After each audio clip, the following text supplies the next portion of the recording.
Soekarno melihat bahwasannya Indonesia dengan memiliki rentang alam yang cukup luas, maka desa, pertanian menjadi sektor penting. Dia melihat potensi dan karakter bangsa ini dimiliki ada di desa, baik itu Jawa maupun luar Jawa, maka tidak ada pilihan. Desa juga harus didorong untuk maju. Di masa akhir pemerintahan Soekarno, desa cukup menjadi salah satu kekuatan tersendiri. Hingga pada peralihan ke masa pemerintahan Soeharto atau masa Orde Baru, terjadi banyak perubahan gitu ya. Pada dasarnya dia dekat dengan desa, tetapi kemudian dia menggunakan desa sebagai alat utamanya untuk menjaga kelanggengan kekuasaan. Desa bicara. Desa bicara. Desa bicara. Desa bicara. Hai teman-teman, masih di Desa Bicara. Kita masih membicarakan desa untuk Indonesia tentunya. Tapi seperti video sebelumnya, saat ini kita masuk di pembahasan desa di masa pasca kemerdekaan.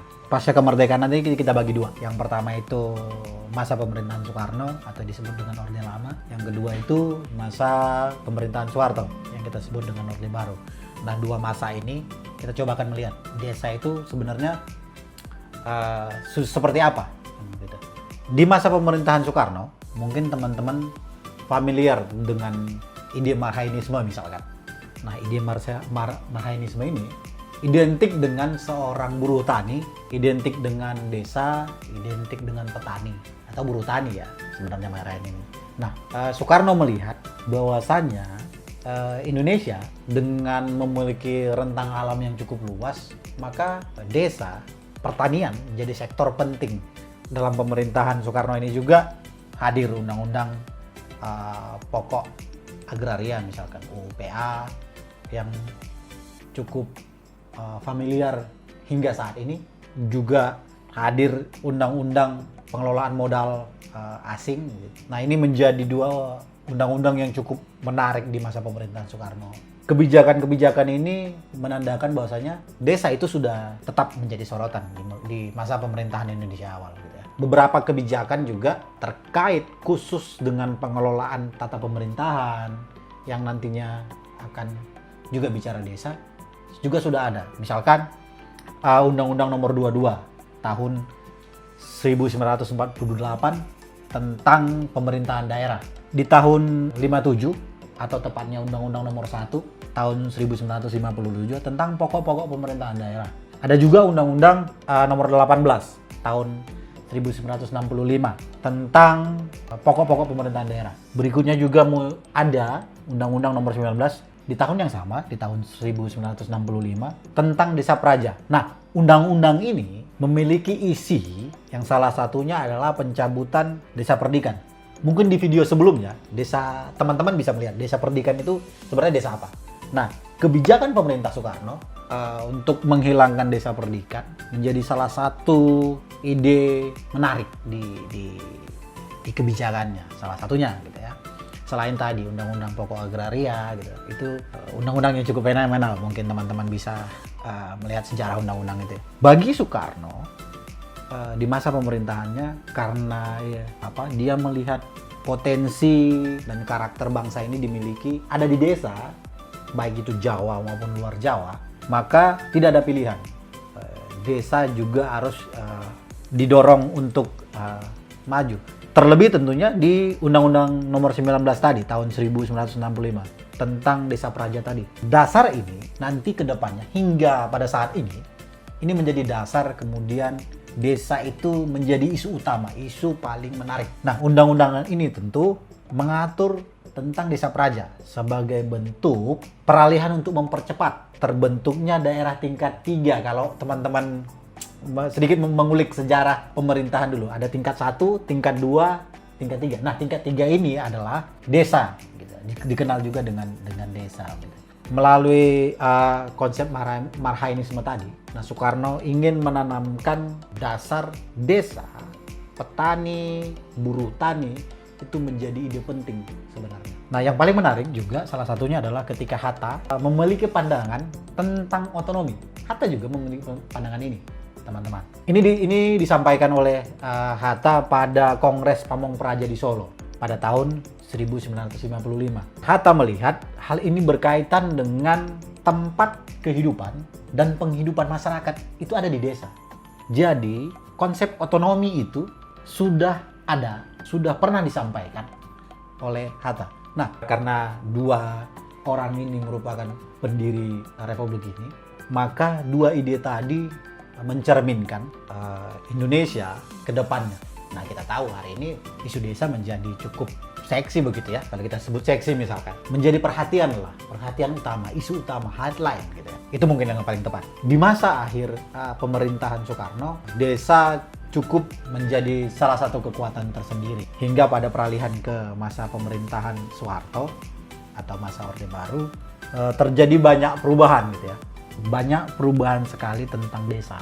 Beberapa kebijakan perubahan sebelumnya, misalkan itu salah satunya contoh misalkan Surat Edaran Mendagri nomor 5 pada tahun 1969 yang menyatakan bahwa desa dan daerah setingkat secara hierarkis langsung di bawah camat.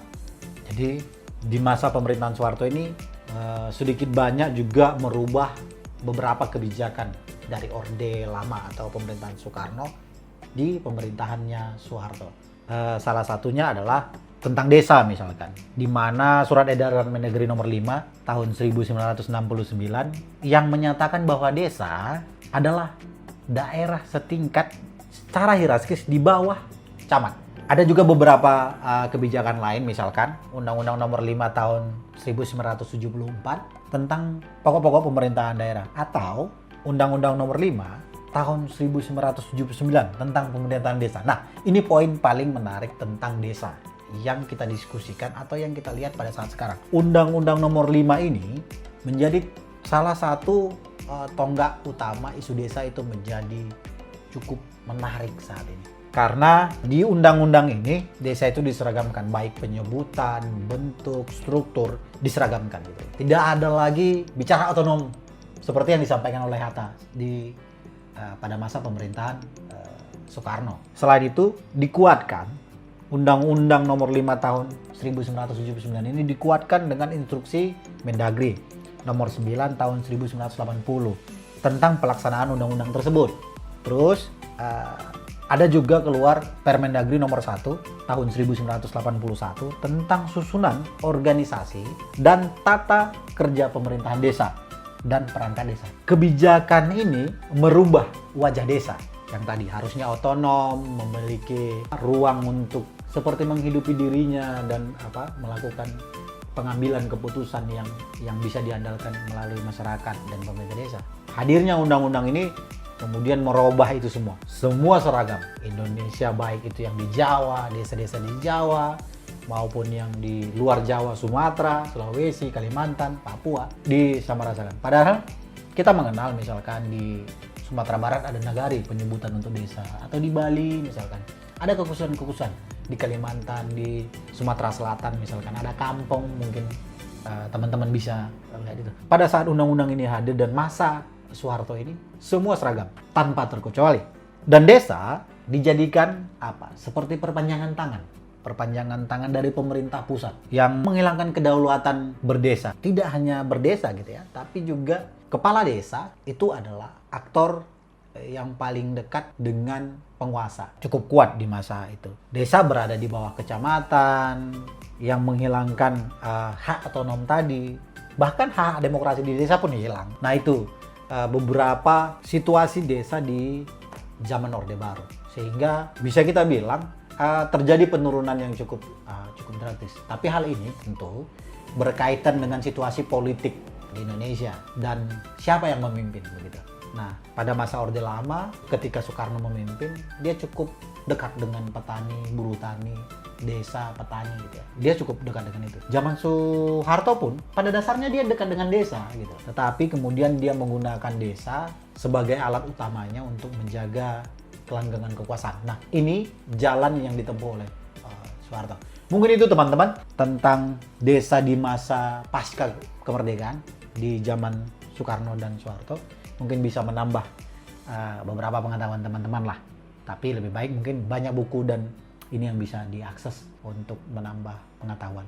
Mungkin itu dari kami Desa Bicara. Jangan lupa ngopi ya.